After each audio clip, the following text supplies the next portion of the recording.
instruction of Cardinal Raymond Burke on respecting the body and blood of the Lord and when Holy Communion should be denied. Thomas McKenna, president of Catholic Action for Faith and Family, will be our guest today to help us understand and digest these important teachings today on The Simple Truth. We do consecrate everything to the Sacred Heart of Jesus through the Immaculate Heart of Mary and the pure, strong, chaste heart of Saint Joseph. The book we're talking about today, Respecting the Body and Blood of the Lord, When Holy Communion Should Be Denied, written by Cardinal Raymond Leo Burke, with commentary by Thomas McKenna, our guest today. You can get the book by going to Sophia Institute Press, sophiainstitute.com. That's sophiainstitute.com. And again, our guest today is Thomas McKenna. He's the founder and president of Catholic Action for Faith and Family and St. Gianna Physicians Guild. He also serves as the executive director of the Confraternity of Catholic Clergy, a national association of priests and deacons. He's the author of The Fatima Century, How the Pilgrim Virgin is Changing Our Generation, and St. Gianna Beretta Molla, a modern-day hero of divine love. He lectures nationally and internationally and has published articles in a variety of Catholic journals in the United States and abroad. Thomas has worked closely with Cardinal Raymond Burke for over 25 years and is a member of the Equestrian Order of the Holy Sepulchre of Jerusalem and a fourth-degree Knight of Columbus. Thomas McKenna, very blessed to have you here today. Welcome to The Simple Truth. Thank you for being with us. How are you today? I'm well. It's great to be with you, Jim. It's nice to be able to discuss important issues of the day. Absolutely. And this is one of the most important, which if you're not aware of the importance of this yet today, as we unpack this, you will quickly understand. But let's begin with the backstory of the book. What motivated Cardinal Burke to write it, and also what got you involved? Well, as you mentioned, I've known and worked with Cardinal Burke for over almost 30 years now. And there's an issue that comes up every election cycle, we're going through it now, is our politicians who are running for office, say they're Catholic or even go to church and are pro-abortion or pro-homosexual marriage, or a grave contradiction. So this book that Cardinal Burke wrote was back in 2004. You had the presidential election. You had George Bush running against Senator Kerry. Senator Kerry is a lifelong Catholic, but all his years in the Senate in public office was pro-abortion. So what happened, this became a big discussion during the campaign trail, because for at least the last 60 to 70 years in our country, because the largest single voting bloc are Roman Catholics, whether, even if you're not practicing, there's no comparison to any other single bloc. So who, in the last 60 to 70 years, whichever candidate gets the Catholic vote wins the election. And at that time, Senator Kerry was going to church on Sundays, showing up on the campaign trail. And when he went to St. Louis, he was passing through, and someone interviewed Cardinal Burke, who was then the Archbishop of St. Louis, and asked him, would you give Holy Communion to Senator Kerry because of his background? He said, no, I would not. I would meet with him. I would counsel him. But he is not, he would have to do a public act of reparation for this. So that was it. This set off a big discussion in the bishops' conference. You had some, as it still is today, saying you can't be that mean.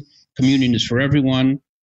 So Cardinal Burke wrote at that time, he was asked by a group of bishops to write a study, because he was considered, till today, I would say, still the greatest canon lawyer. He was the head of the Apostolic Signatura for many years. So he did a study going back from the beginning of time of the church, showing how it was always consistent that you had to be in communion with the church to receive Holy Communion. That was a sign. You couldn't be, in other words, be a sinner, be a murderer without going to confession.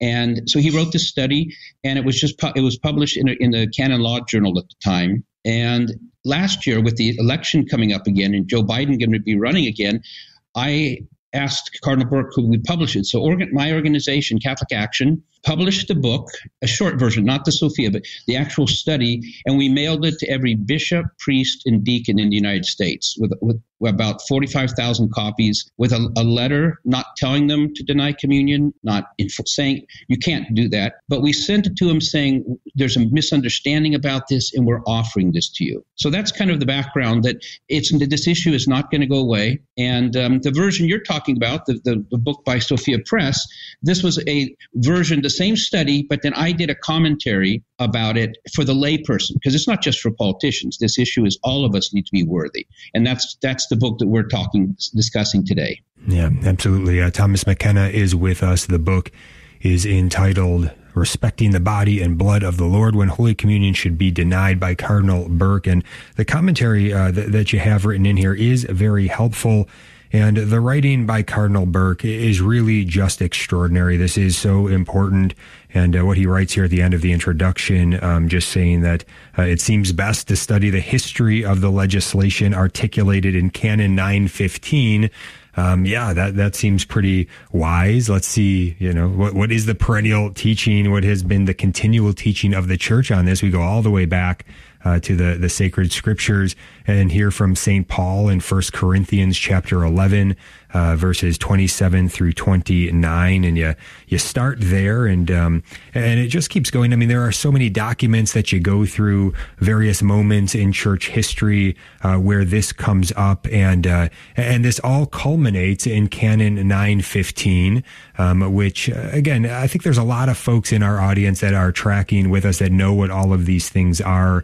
But we will unpack them as we go as well. So first, let's just speak to the sacred scriptures. So 1 Corinthians chapter 11, this is 28 and 29. It says, "Whoever therefore eats the bread or drinks the cup of the Lord in an unworthy manner will be guilty of profaning the body and blood of the Lord. Let a man examine himself, and so eat of the bread and drink of the cup. For anyone who eats and drinks without discerning the body eats and drinks judgment upon himself." End of quote. Now, this is actually really personal to me, this teaching, because my conversion back to the Catholic Church in 2001, it really stems from this, from a few years before this, when very much lost to the world. And I walked into a church for a mass for my grandparents' 25th wedding anniversary. And the priest there that day, he proclaimed the truth on the teaching of the Holy Eucharist, and the teaching of the disposition of how we are to receive the Holy Eucharist, and that if we're not in a state of sanctifying grace, if we're in mortal sin, that we are not to come forward and receive our Lord in the Holy Eucharist. To do so would be committing another even more grievous mortal sin, which would be bad for us, obviously, and would be wrong, offensive to our Lord as well, and going against what the church teaches. But he proclaimed this and also offered, so go to confession. That's where you go. If you believe that this is true, and if you're in mortal sin, you confess your sin, you lay it out, you get back into sanctifying grace, then you come on back and you receive Holy Communion. I had never heard any of that before. It's the first time I ever even heard that the Eucharist was actually, in fact, Jesus, the body and blood, soul, and divinity of our Lord Jesus. And so it was a pretty big moment, kind of cut me to the heart. Many other people there seemed to be unaffected. But thanks be to God for that priest to proclaim the truth there and allow the Lord to use it. I did not go forward to receive the Eucharist that day, and I otherwise was planning to, just because I was there, which was the thing to do. And it started off a seed of questioning, of wondering, what is true? What are these teachings? Never heard them before. And so it actually ended up leading me back to making a good confession once I said yes to Jesus and the teachings of the Catholic Church, and was ready to truly had contrition and sorrow for my sins, went back to confession, and then went and received our Lord in the Holy Eucharist. And he just blew me away from there, and just thanks be to God. This is all real. I was convicted on the spot in what he did in my soul, and continue to do from there. But that's why this teaching needs to be proclaimed. So Canon 916 deals with that. Canon 915 deals with those who are obstinately manifest in grave sin and what to do about that. But as you say, we all need to know this teaching for ourselves, but also for our loved ones. Anybody entrusted to our care, it's our responsibility to transmit this teaching to you. Anything personal to you with respect to this teaching? Did you always know this from an early age? Did you get it somewhere along the way? I was blessed to be brought up Catholic as a child, praying the family rosary, praying grace at meals, going to church. You never missed a Sunday. So talking about the message of Fatima. So I was blessed to have that as a young person, but that's not the case. And I grew up. I grew up in the 60s. I was born in 62 and the 70s, and those were very confused times. There was a lot of new ideas. There was confusion in society. With the 60s, revolution. And we saw that too following Vatican II in the church. There was a lot of confusion and made confusion. And so a lot of people didn't have these clear, like yourself. This wasn't talked about. And I think what was very beautiful about your story was showing how the clergy, Cardinal Burke, these bishops, writing the study, these are team players. We're on the same team. And the priest is reaching out, by preaching this to you, it changed your life. So that's the part today. Sometimes people, one of the things I like to talk about is, remind people is that, once again, this idea of denying communion comes out of the act of charity. It's based on charity, not on punishment, because a priest or a bishop has the obligation to clarify the issue for the faithful, like you. The result was it brought you back to the church, not telling you, go ahead, do what you want, live the life, and you can come to communion just like everybody else. So we're all on the same team. We're all part of the same family of souls of the Catholic Church. Yeah, so grateful for the charity of that priest, Father McGarity. It was in the Diocese of Buffalo, New York, and Niagara Falls, New York, and just so grateful for him. Got to go and meet him as well, 20 years later in a nursing home, and went to confession to him again, and just will always be extremely grateful for that priest to stand up and proclaim the truth when he otherwise didn't have to, but he knew that he needed to. We'll be right back. Stay tuned. Welcome back to The Simple Truth. Jim Havens here with Thomas McKenna. He has written the commentary in this great book, Respecting the Body and Blood of the Lord, When Holy Communion Should Be Denied. It's a text by Cardinal Raymond Burke. You can get it at Sophia Institute Press, sophiainstitute.com. This newest edition includes commentary by Thomas McKenna. We're blessed to have him here. So there is so much packed in here, and it's quite dense. I do want to ask you about the intended audience of this. I know you sent it out. You said, I believe you said to every priest in the country and deacon. That would be such a daunting task to take on and complete. Tell us more about that. Is this really intended mostly for them, but also obviously this is very much something that we all ought to have a grasp of. I don't know that we need to have as an in-depth grasp as we go through in this entire historical study of this as we have here. I don't know that we all need to know all of these points, but they are sure helpful for anybody that really wants to understand how this has been the church's teaching all the way through, and anyone who wants to kind of push back when they hear people questioning this teaching or disobeying this teaching, ignoring this teaching that we're going to get to, especially in Canon 915, with respect to what the church is to do, what we are to do when there are manifest, obstinate people in grave sin seeking to come forward for Holy Communion. What's the protocol there? It's quite clear, and there's such a history. What do you want to share with us, I guess, about the intended audience here before we get into some of the historical points? Well, first of all, I'd like to mention that as you've read the book, you see the book, it's a very easy, it's not a complicated book in the sense that most chapters are 5 to 6 pages. It's not an essay. And then at the back of this version, I wrote commentary applying it for the laity. So the reason we mailed it to every bishop, priest, and deacon in the United States is because the issue, and because I work with a lot of clergy, I've been the director for many, many years of the Confraternity of Catholic Clergy. I've gone to bishops' conferences for over 25 years. So I was talking with bishops and priests. And when we start discussing this, you find out that many of them don't know. They don't understand Canon 915.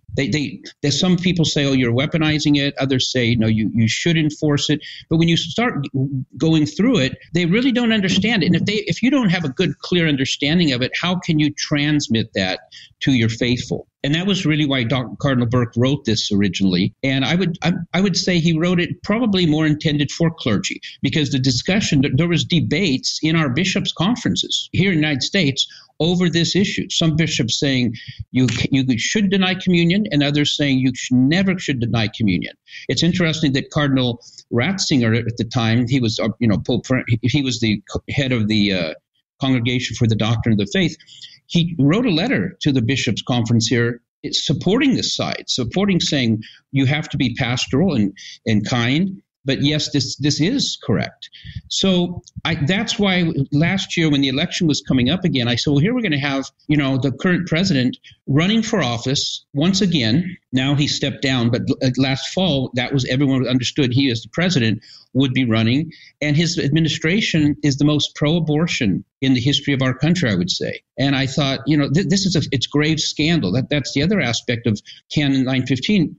It's to correct the sinner, the penitent, like you say, you can't do this. You have to get in the good grace with God. But another aspect of why the church says you need to do this, you need to call this out publicly, because of the public scandal that's given. When people see the president saying we're going to defend abortion, we're going to women's rights and everything, and then he goes to Mass every weekend in Washington or wherever he is, he goes to Mass, and other politicians, it creates confusion in the church, and Cardinal Burke addresses it in the book. It's called scandal. Scandal is when you do something that can question the faith of another person. So that's really why he wrote it. But we sent the book out with the idea to help educate the clergy. That's what our intention of our campaign. And that's why we didn't tell them you have to deny communion, you have to get serious. And no, we said there's a lot of misunderstandings. Cardinal Burke is a great writer. He's a canonist. He wrote this study, and we, Catholic Action, we funded it. We raised money, and we're sending this to you because we love our clergy. We want to support you, and if you have any questions, please follow up. So that's really, I would say, yes, he probably, that it was written for clergy. That's why we put this version that Sophia Press published is with the commentary. I think has had much more effect with the laity, is applying the teaching. What I do is I go through and I break down, Cardinal Burke said this, what does he mean by this? How does that apply to me, like the father of a family? A politician is doing one thing, but as a father or mother of a family, am I raising my children in the truth of the church? Am I giving them that example? That's going to be on me. Am I worthy to go receive Holy Communion? So that's kind of the background on the book. But it's not a complicated book to read.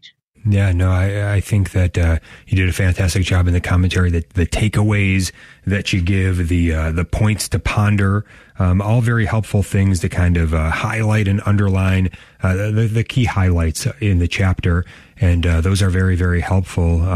But yeah, I think that one of the big takeaways from this book, at least for me, is not necessarily a sense that we have to memorize every aspect of the history of this, but to know there is a history to it, and it's a continual history, and it's very impressive once you read it and you see it laid out. I think one of the most interesting parts of that history is one that you have already mentioned, and that is with respect to Cardinal Ratzinger. I believe it was 2004 when he was asked, when the Roman Curia was asked about how are we to apply Canon 915. So I want you to kind of share some of that story. How did that come about?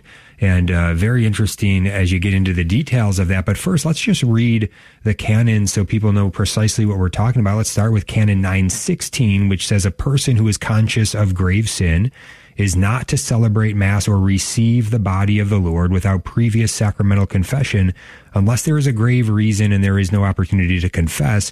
In this case, the person is to remember the obligation to make an act of perfect contrition, which includes the resolution of confessing as soon as possible. Now, I will say that part of the canon, I believe, has been greatly abused. The key there is, unless there is a grave reason, right? So you ought to go to confession if you're in mortal sin, not make up kind of a reason why you can receive and go to confession later. To me, a grave reason is a grave reason, a serious reason, like a soldier facing, going into battle and facing possible death, that would be a grave reason. But again, then even in those cases, there's a way that it works, that you're making that obligation. You're trying to make an act of perfect contrition, which is a bit of a difficult bar to hit, and then also making that resolution to confess as soon as possible the next opportunity.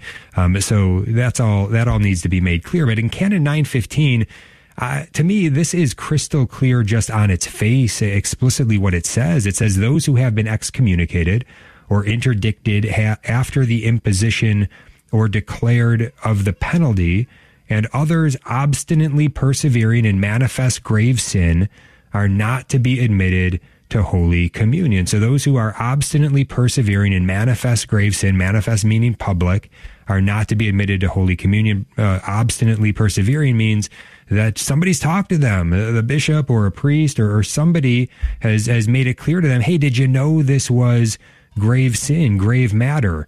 Did you know that? Don't come forward for Holy Communion if you're going to continue in this. But you know what would be best is to stop doing this. Repent of it. Go and repent, and then you'll be free to receive Holy Communion without a problem here if you're in that state of sanctifying grace. But here is, I guess, where it's gotten difficult again. Once you hear it all in context, it makes perfect sense, especially in context of that 2004 letter with Cardinal Ratzinger to the USCCB. That unpacked Canon 915 with even greater clarity. I don't know how anybody can deny it. What can you tell us about that episode? Well, there's a sad story. Probably many of your listeners are familiar with it. Because the issue became a main issue in the bishops' conference leading up to the election, you had factions of our bishops that were saying radically, no, you can never deny communion.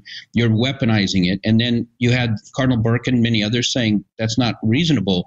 You can't be pro-abortion and say you're Catholic in good standing. So they formed a committee, and maybe you're familiar with this, who the head of the committee was at that time, then Cardinal McKenna, who was very much on the side of, not denying communion. Sadly, we know his history. I don't need to go into for your listeners. He's defrocked. He's no longer a priest. He did bad things, but he was appointed the head of the committee. So what's sad and dishonest, I have to say, was they wrote this letter asking the congregation in Rome to clarify for it. Well, Cardinal Ratzinger sent a letter back to the bishops here, and who received it was Cardinal McKenna, because he was the head of the committee. Well, when they had their summer meeting in Denver that year, he did not reveal that to the bishops' conference. He sat on that, and it only came out because later, Cardinal Burke later that year had a meeting with Cardinal Ratzinger, and he asked him, "Why did you not answer my letter? Our consultation?" And Cardinal Ratzinger, surprised, said, "I did. I sent a letter back, and I'll give you a copy of it here." And that's when it came out that the letter had been sent. Sadly, very dishonestly, Cardinal McKenna had not revealed that to the bishops' conference, which that would have had some weight there. So that's kind of a sad episode. But as I mentioned before, this issue is not going to go away. Some just don't want to talk about it because they say, let's don't talk about it. You should just don't make a big issue about it. Well, it is a big issue.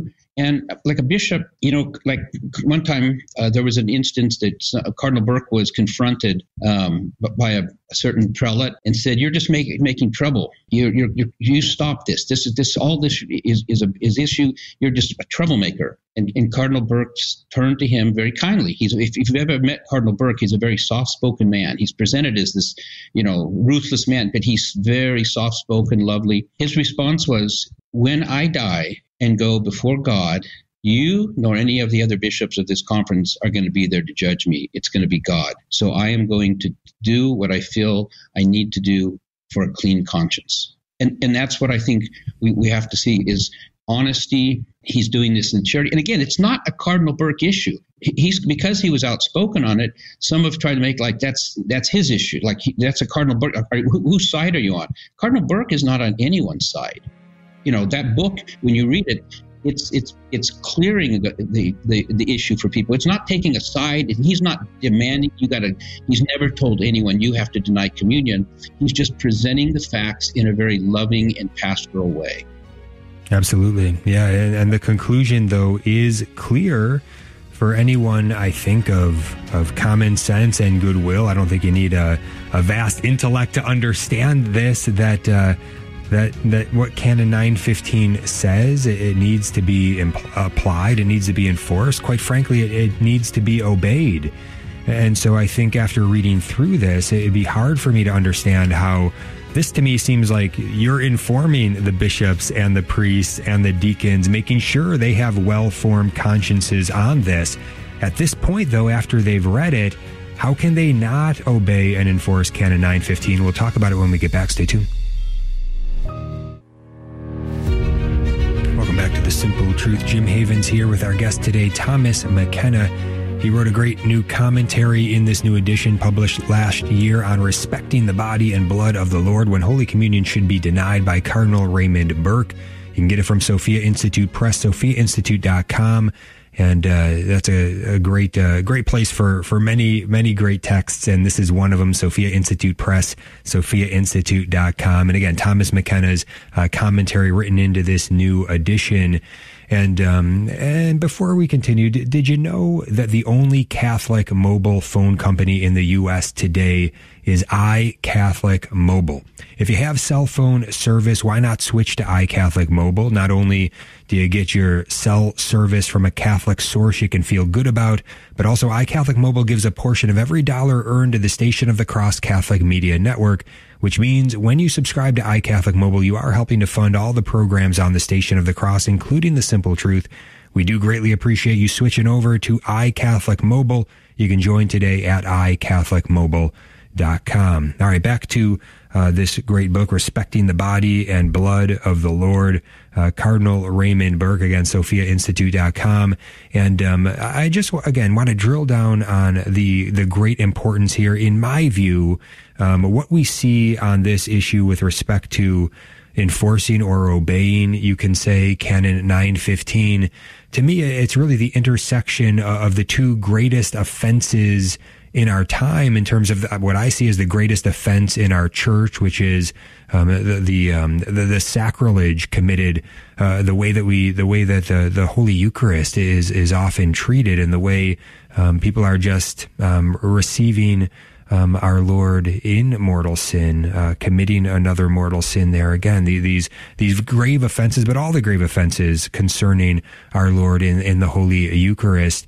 So it's that within the church, and then outside of the church, I think the greatest offense that we see is this, the offenses against human life, which most prominently we see. The greatest manifestation of this evil is the ongoing daily mass murder of our littlest brothers and sisters by the thousands in the U.S. every single day, by the hundreds of thousands worldwide every single day, and our largely desensitization to this.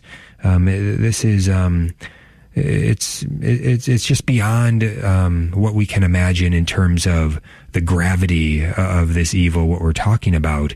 And yet these two things intersect when we talk about, what about people that are supporting this? What about people that are pushing this, that are entrenching this and protecting this in society, in government, in law, in culture?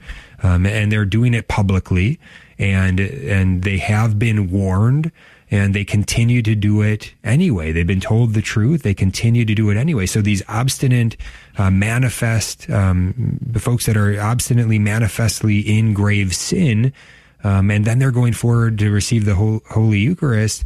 What are we to do? Well, Canon 15 is very clear.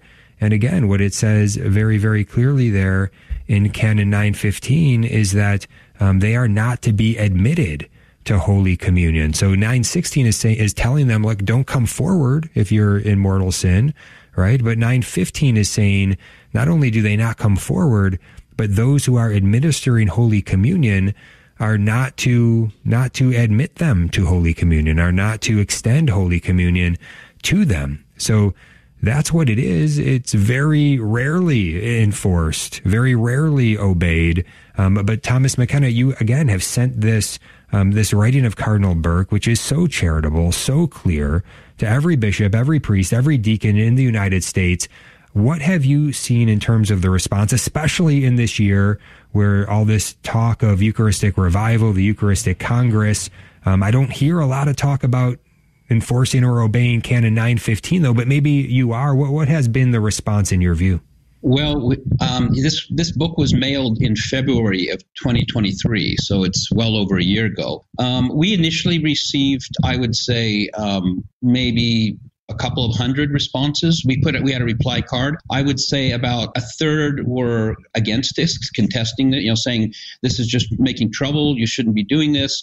Very few gave an actual, response. Many we did get, I would say 2/3 favorable, about maybe a little over a third, not favorable, saying that by publishing this book of Cardinal Burke, which I don't understand the rationale, but they basically just said this is going against Pope Francis. This is, going against, causing trouble in the church. And that's it. They were just comments. Our part, again, we made this available. Did it help? I'm sure there are many that read it. We had some seminary directors who ordered it, copies to give to all their seminarians. One professor said that he was going to use this in his marriage prep class, like when talking about annulments and things, that he was going to, use the book. So we had one bishop, he had a big conference, one priest, he ordered, I think 400 or 500 copies of it. He wanted to give it out to every parishioner in his every family.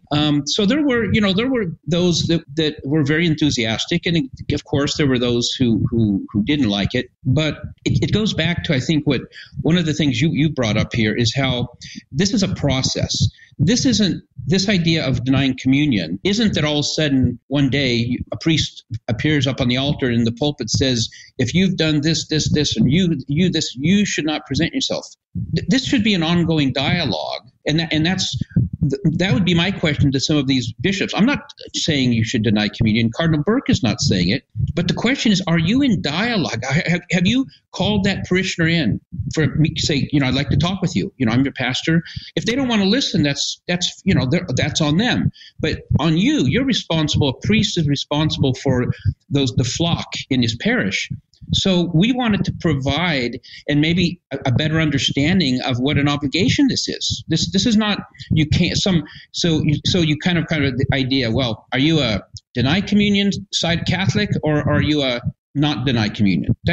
That's not the proper, and there are some that look at it that way. That, in fact, the confusion got to the point where we have, bishops saying, in my diocese, we will not deny communion. Other bishops saying, in our diocese, like San Francisco, the Archbishop, after several years of dialogue with Nancy Pelosi, former Speaker of the House, several years, I know this because of firsthand, and she stopped, communicating with them. He publicly went on record and said, in the Archdiocese, she is prohibited to receive Holy Communion, and priests and ministers should not give communion to her in the diocese. And in Santa Rosa, just north of him, the bishop there also came out and said to his clergy, I am going to stand by what the Archbishop did. So in my diocese, she also is not. Okay, but that was after a long dialogue, and she shut the door on him. So people have to understand this is educational, and I would like to use the word pastoral. We hear a lot about pastoral. Well, this is very pastoral. Not bringing up the issue is not very pastoral, because if someone is sinning and you're in a position, as a priest it's his obligation to at least warn the person. You're going down. If that person ends up in hell, that could be partly on the soul of the priest, the responsibility. So it's an obligation, and that's really what we wanted to show with the book, is how it's an obligation, and also we wanted to give them the elements. You can go through the book here, and it talks about how the councils of the church, what is the law. He explains what does the catechism say about it. He gives what do the fathers of the church say about it. So it's very comprehensive. This would be something a parent could use in their household. But again, a priest, we provided the background for them to be able to stand up and talk about this in public. That was the goal of the campaign and what Cardinal Burke intended with the book. Yeah, to me, what's amazing is that somebody could read this book and then reject it. And to me, that's not an intellectual response. That's something gone wrong in the heart at that point, because the intellectual argument here is just rock solid. I mean, it's irrefutable, in my opinion, what has been laid out here by Cardinal Burke here, and it's just what the church teaches. So do you want to humbly receive what the church teaches and be faithful to it or not? And yeah, there's still some room in there in terms of interpretation of how long do you dialogue for and all of this. So yeah, there are some variables. But you can't just completely ignore it, or you can't say, I don't believe this, or it isn't true. It's right here over and over again throughout the church's history in these various teachings that you bring up, authoritative teachings. And so we mentioned Joe Biden, we mentioned Nancy Pelosi, we mentioned Pope Francis. Well, I just want to play some rapid fire clips here and then have you respond to these, Thomas. But this gives some example, I guess, of what we're talking about in terms of what we're dealing with in the world today surrounding all of this. This first clip is a priest in Rome who Biden in 2021, he received the Holy Eucharist at St. Patrick's American Church in Rome a day after he had a papal visit with Pope Francis. Here's what the rector of that church had to say about it. Here it is. I'm not the Eucharist police.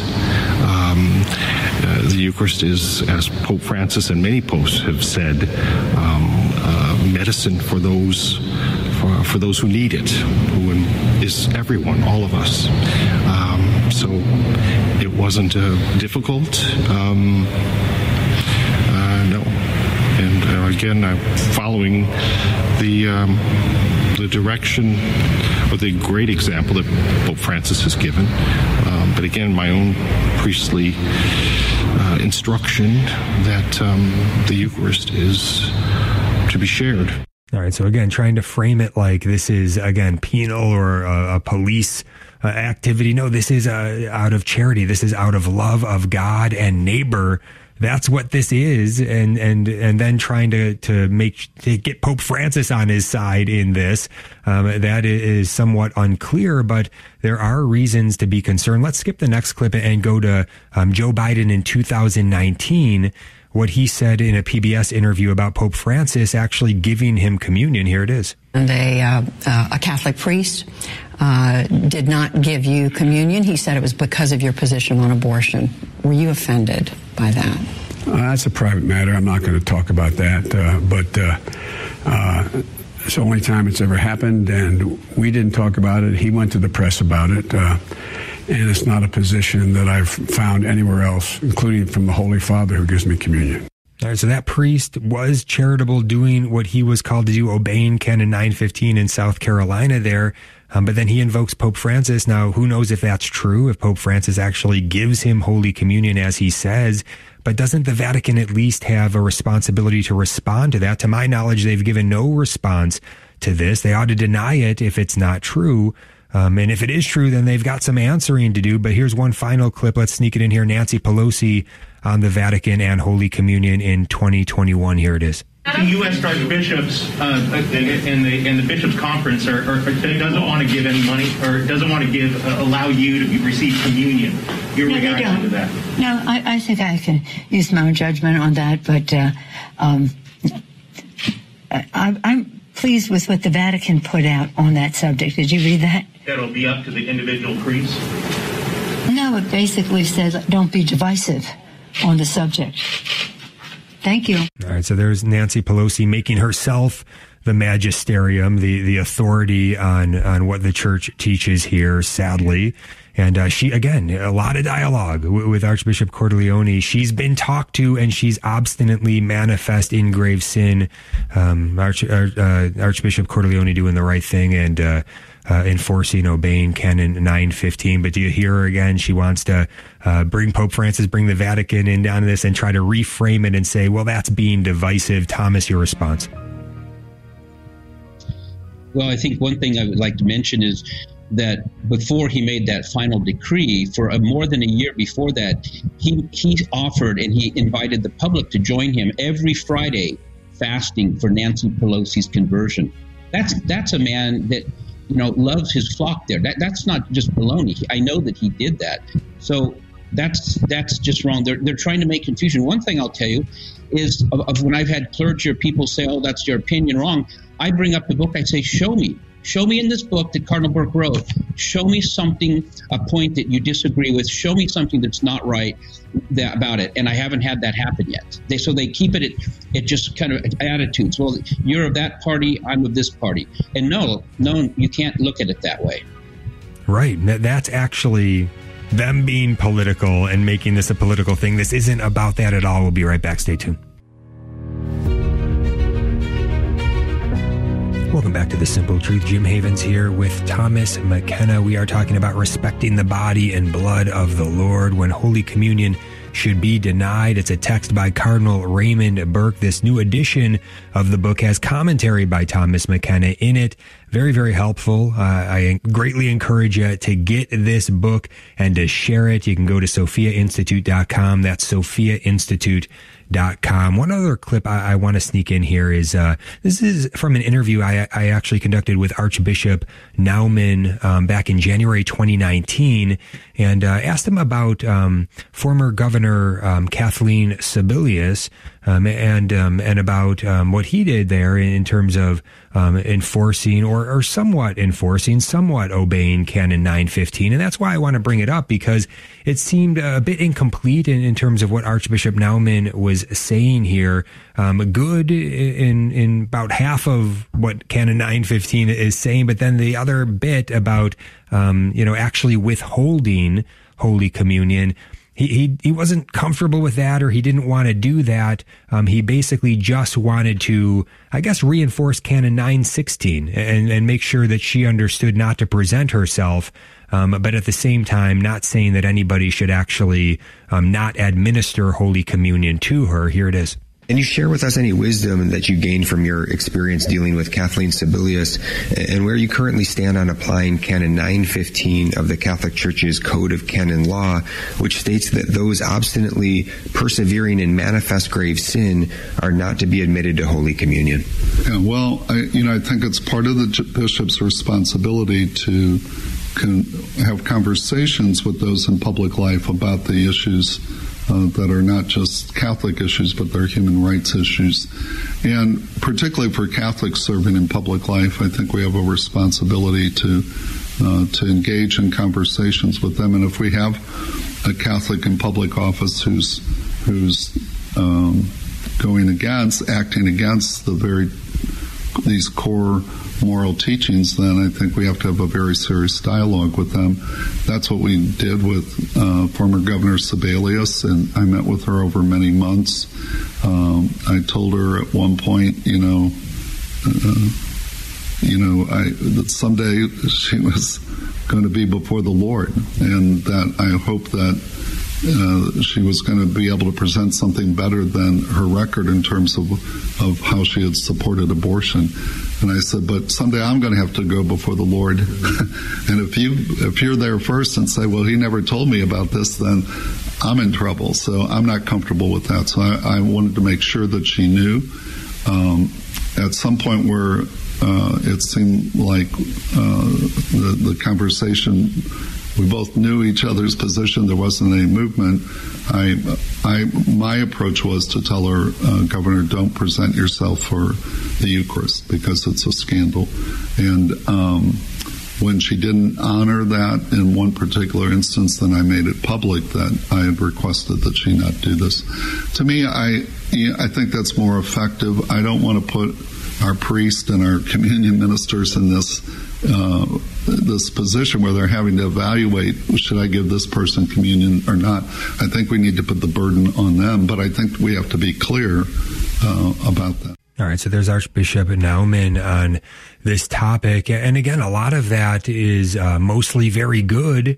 And, we want to be nice here, but at the same time, we've got to be honest. And the fact is that it does not actually, though, obey what Canon 915 says. He did everything in the process very well, but Canon 915 is very clear. It says that the penalty that others, it says about those excommunicated or interdicted after the imposition or declaration of the penalty. And then it says others obstinately persevering in manifest grave sin, that's what we're talking about with former Governor Sebelius, are not to be admitted to Holy Communion. So he wasn't comfortable with that aspect of Canon 915. Nevertheless, there it is. explicitly clear in the canon, it doesn't seem to me that it's something that he can just ignore at will. It seems to me that there is an obligation to enforce this, to obey what the actual canon says. Thomas, your thoughts? Well, as we were talking, I was looking through the book here, and I found a sentence that I think addresses that. This is taken from an encyclical written by Pope St. John Paul II. And this is just, again, Cardinal Burke included it here, but this is John Paul II saying, there is no responsibility of the church's shepherds, so shepherds means the bishops, which is greater than that of teaching the truth about the Holy Eucharist, celebrating worthily the Holy Eucharist, and directing the flock in the worship and care of the most blessed sacrament. So he's saying there's nothing more important from a shepherd. Well, that goes, completely with what Canon 915 says. And, if the person, after this long discussion and it's public, again, that's the difference. See, people, this is rare, that you have public, and that's why it does fall on politicians a lot. Why? Because they're public figures. I mean, if someone has a mortal sin on their soul and they go up for communion, no one's standing there like a policeman. We're not policemen at the Eucharistic rail interviewing people before. Because yes, like Archbishop Naumann said, that's on the conscience. We should, if we have a well-formed conscience as a Catholic, if I committed a mortal sin, God forbid I did something, it happens. We're all weak. We all sin. It can happen. You can go to church, but you don't present yourself to Holy Communion until you've gone to confession and, got back in the good grace of God. So these are public people who are doing this. That's why when they make it public, in fact, I like to use the word, they are the ones, a politician who talks about abortion and then makes it a point to go there. They, I would say, if anyone is, I don't like the term, but they are weaponizing it because they're using that to promote, their cause. Like I'm a good guy. I'm in good standing. I go to church. I believe, I walk up the same aisle with you. I receive Holy Communion. And that's very dishonest with those people. And that's what I would say is, it was interesting, a very high-ranking official in the government back when Cardinal Burke was the Archbishop of St. Louis, asked to visit with him in Washington.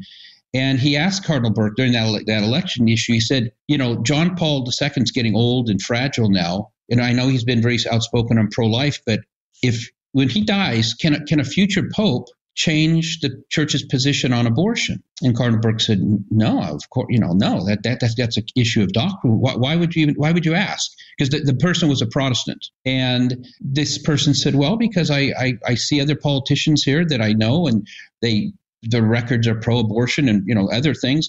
And then they go to church on Sundays, or even during the week. There's a St. Patrick's is close to the Capitol, it just left me. So that was a point. That's the kind of scandal it would give there. And that's what a priest, a bishop, has an obligation to clarify. The politician, or it could be someone who's doing something else, not to make it all political. They are the ones that are making the scandal. Very well said. And yeah, I would say that this book, Respecting the Body and Blood of the Lord by Cardinal Burke, this ought to be mandatory reading in every seminary. Every priest ought to be very well versed in this. I think the abuse of extraordinary ministers of Holy Communion causes a greater difficulty here in enforcing this. They're only supposed to be used in special situations. Sadly, that loophole has been exploited. They've become the norm in most parishes. But this is something that everyone who's administering Holy Communion, they ought to be extremely well versed in this for sure. And I love the conclusion here, what it says right here. It says that the discipline must be applied in order to avoid serious scandal. For example, the erroneous acceptance of procured abortion against the constant teaching of the moral law. No matter how often a bishop or priest repeats the teaching of the church regarding procured abortion, if he stands by and does nothing to discipline a Catholic who publicly supports legislation permitting the gravest of injustices, and at the same time presents himself to receive Holy Communion, then his teaching rings hollow. To remain silent is to permit serious confusion regarding a fundamental truth of the moral law. Confusion, of course, is one of the most insidious fruits of scandalous behavior. And then it says, surely the discipline has never been easy to apply, but what is at stake for the church demands the wisdom and courage of shepherds who will apply it. Again, Respecting the Body and Blood of the Lord by Cardinal Burke, SophiaInstitute.com, SophiaInstitute.com. God bless you.